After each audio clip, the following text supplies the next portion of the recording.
All right, it's time to tackle the steering problem on the 1440. As you can see, we got some new meats on there too. That's pretty cool, huh? If anybody wants to know about what tires these are, let me know. This is the cheapest set of 4 tires I could find. And I wasn't so sure about it. I've used these before. The fronts I wasn't so sure about, but I've used the rears before, and they're fantastic. I love these things. And I found a cheaper source for these than even what I was using before. And these guys here are a 4-ply cheapy guy. They're running a little small on the diameter, I think. And I think the same thing with these here, a little small on the diameter. But anyway, they hold air, and they've got good traction, so that's all good. But the big thing we want to fix is the steering. So as you can see here, get the light out of the way a little bit.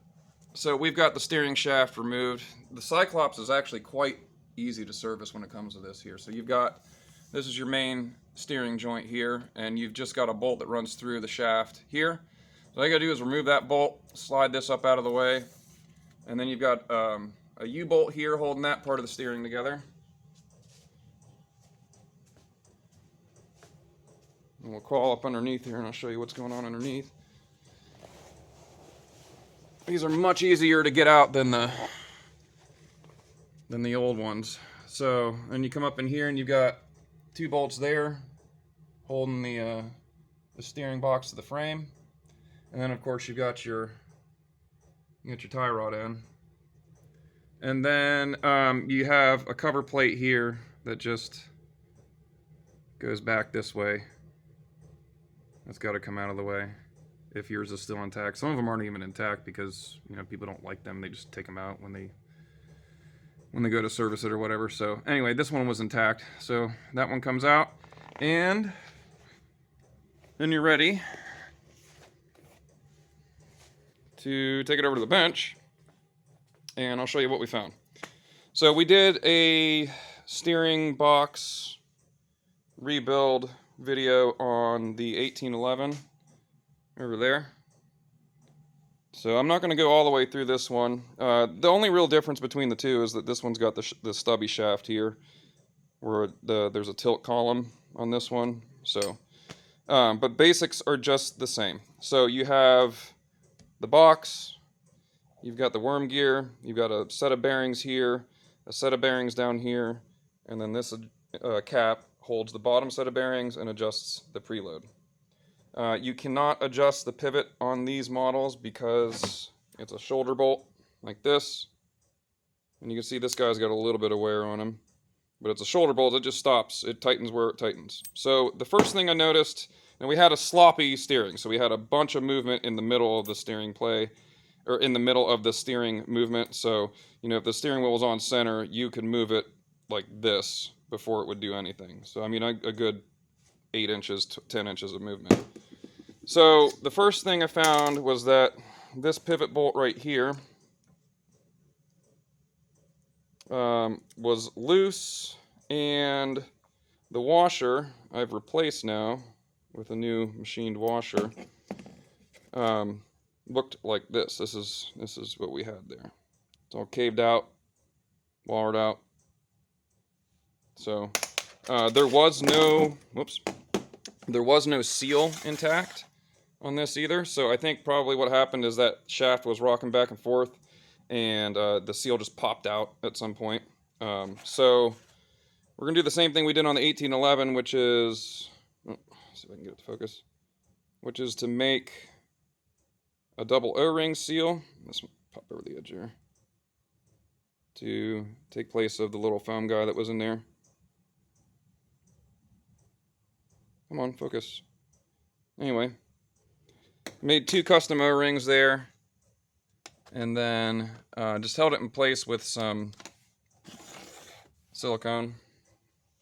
Not RTV silicone, like dielectric grease silicone. The next thing, so we replaced this washer, basically made our own. We replaced this washer. The other wear point is this follower, and you can see See that lip right there? See how shiny that area is, and see that lip? And you see that right there? And it kind of...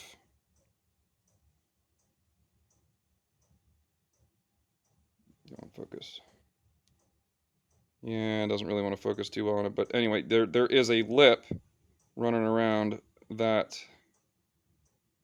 screw, which is no good.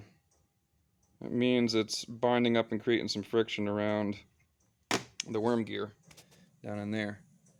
So I went through the worm gear and just dressed up the edges to make sure they weren't, they didn't have any sharp edges on them. And you could see some casting marks here. It's got a little bit of a rough surface on it, but it's not, it doesn't actually contact the new screw. So there's the old screw. New screw is now in place.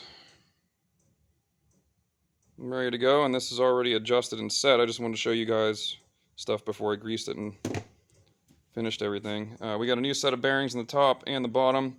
We've got a little bit of run out in the shaft, so there's a high and low spot in this one, kind of like the 1811, but not nearly as bad. Get a little bit of tension in there. So anyway, it's going to go back together, and then we're going to shove it back in the tractor and give it a shot. Yeah, hope everybody's enjoying the 1440. We're looking forward to getting it back into service.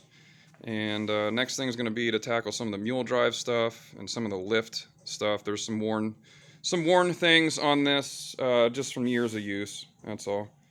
And then we're going to do some typical Cyclops repairs, like the fuel grommets on the tanks, the fuel line.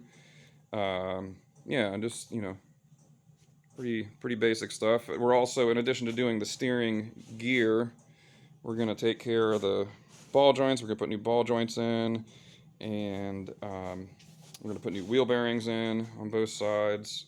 We're going to adjust the axle, get it nice and tight, and get it running like it did 30 some years ago. These are just great machines, man. They're such a joy to operate.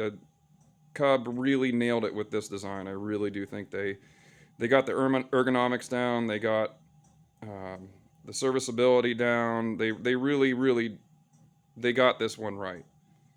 Except for the plastic panels, you know. It is what it is. So, yeah, anyway, thanks for watching, everybody, and we'll see you soon.